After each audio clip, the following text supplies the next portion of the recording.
Welcome to Gnanaprasuna astro channel.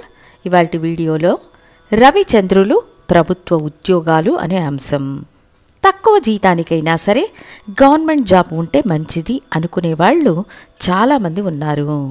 ప్రభుత్వ ఉద్యోగం అటువంటి ఆకర్షణను, మోహాన్ని ఇస్తుంది. వాస్తవం ఏమిటి అంటే ఏది ఏమైనా ఏం జరిగినా సరే 1వ తేదీ లేదా 31వ తేదీనే జీతం వస్తుంది. శాశ్వతమైన ఉద్యోగం ఉంటుంది. భవిష్యత్తును ప్లాన్ చేయగలగడం వంటి చిన్న చిన్న విషయాలు ఉంటాయి. అందుకోసమని ప్రభుత్వ ఉద్యోగాలే మంచివి అని నిర్ణయించకూడదు. అయితే జ్యోతిష శాస్త్రంలో ప్రభుత్వ ఉద్యోగాలను సూచించే గ్రహాలలో రవిచంద్రులు మొదటి తరహా గ్రహాలు. బేసిక్గానే రవిచంద్రులు ప్రభుత్వ గ్రహాలు. ప్రభుత్వ ఉద్యోగాలలో పనిచేస్తున్న చాలామంది జాతకాలను మనం గమనించినట్లయితే రవి ఉచ్చం అయ్యే మేషలగ్న జాతకులు, చంద్రుడు ఉచ్చం అయ్యే వృషభ లగ్న జాతకులు, రవికి స్వంత రాశి మూల త్రికోణ బలాన్నిచ్చే సింహలగ్న జాతకులు, చంద్రుడికి స్వంత రాశి అనే బలాన్నిచ్చే కర్కాటక లగ్న జాతకులు ఎక్కువగా ప్రభుత్వ ఉద్యోగాలలో ఉంటారు. ప్రభుత్వానికి సపోర్ట్ చేసే సామర్థ్యం ఈ గ్రహాలకు సహజంగానే ఉంటుంది. నేరుగా వీళ్ళు ప్రభుత్వ ఉద్యోగాల్లో లేకున్నా వీళ్ళ ఫ్యామిలీలో ప్రభుత్వ ఉద్యోగాలలో ఉన్నవాళ్ళు ఉంటారు. ఉదాహరణకు ఒక కర్కాటక లగ్న జాతకుల తండ్రి ప్రభుత్వ తహసీల్దారుగా ఉన్నారు. ప్రభుత్వ జీతాన్ని పరోక్షంగా జాతకుడు అనుభవిస్తున్నాడు అని అర్థం. అదేవిధంగా ఒక సింహలగ్న జాతకుల తల్లి గవర్నమెంట్ స్కూల్లో టీచర్గా ఉద్యోగం చేస్తున్నారు అంటే ప్రభుత్వం ద్వారా వచ్చే జీతాన్ని జాతకుడు కూడా అనుభవిస్తుంటాడు. సో వీళ్లకు కూడా ప్రభుత్వ ఉద్యోగాలు దొరికే అవకాశం ఉంటుంది, లేదా వీళ్ళ కుటుంబీకులు ప్రభుత్వ ఉద్యోగాలలో ఉండే అవకాశం ఉంటుందని అర్థం. దీనికి తరువాతి స్టేజ్ అని చూస్తే ప్రభుత్వ కాంట్రాక్ట్ ఉద్యోగాలని పిలువబడే పరోక్ష ప్రభుత్వ ఉద్యోగాలకు కనెక్ట్ అయ్యే అవకాశాలు కూడా ఉంటాయి. అంతేకాక రవిచంద్రులు దిగ్బలంలో ఉన్న వాళ్లకు చాలామందికి ప్రభుత్వ ఉద్యోగాలు వచ్చే అవకాశం ఉంటుంది.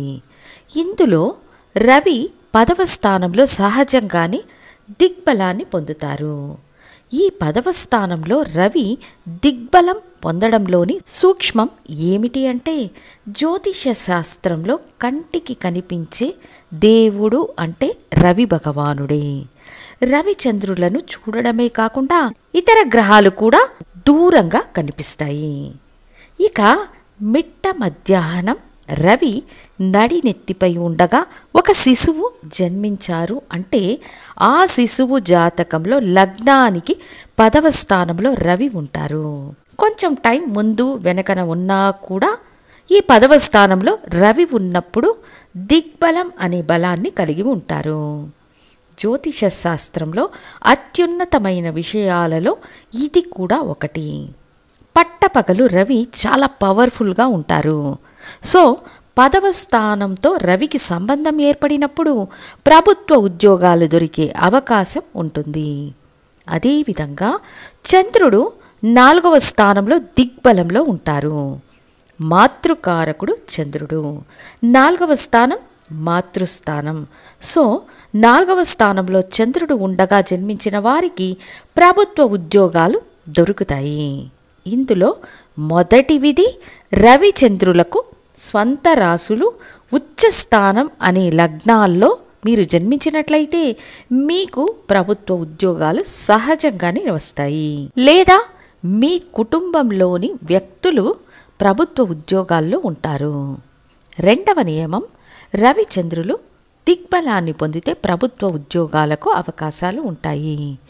3వ విధి ఈ రవిచంద్రులు మూల త్రికోణ బలం పొందే స్థానాలు అంటే చంద్రునికి మూల త్రికోణం ఉచ్చం అనే బలాన్ని పొందే స్థానం వృషభం, రవికి మూల త్రికోణం స్వంత రాశి అనే బలాన్ని పొందే స్థానం సింహం.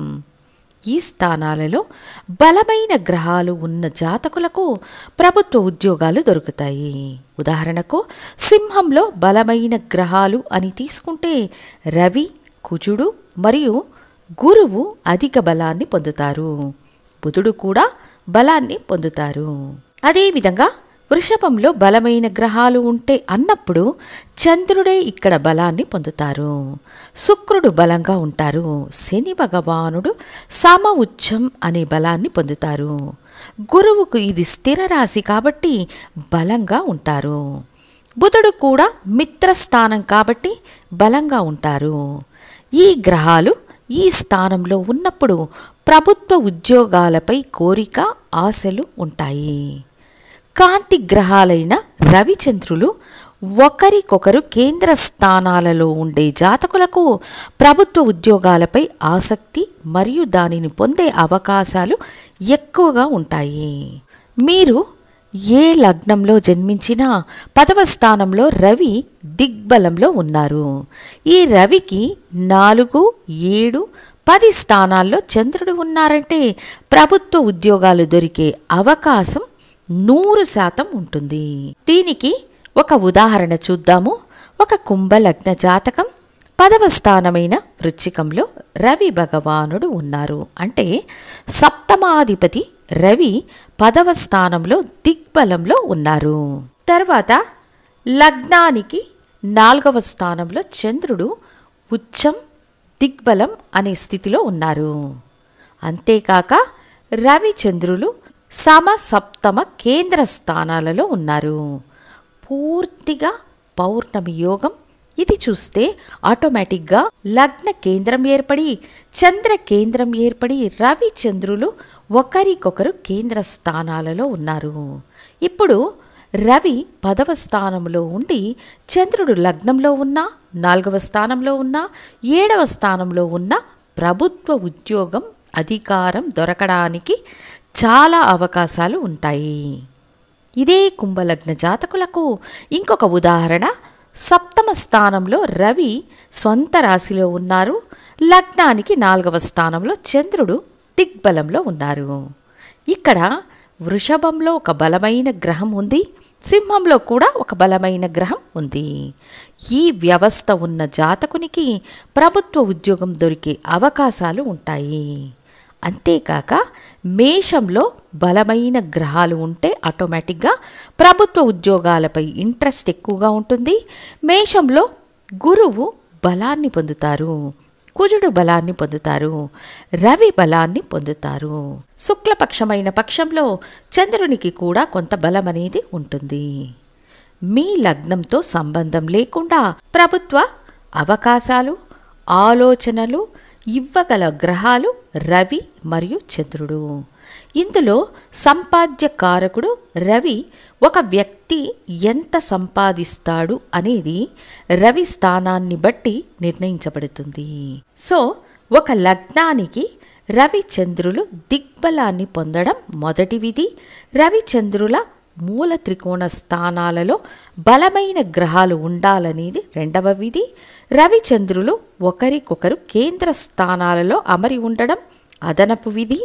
పౌర్ణమి యోగంలో జన్మించి అది లగ్న కేంద్ర స్థానాలలో ఏర్పడితే చాలా అద్భుతమైన ఫలితాలు ఉంటాయి.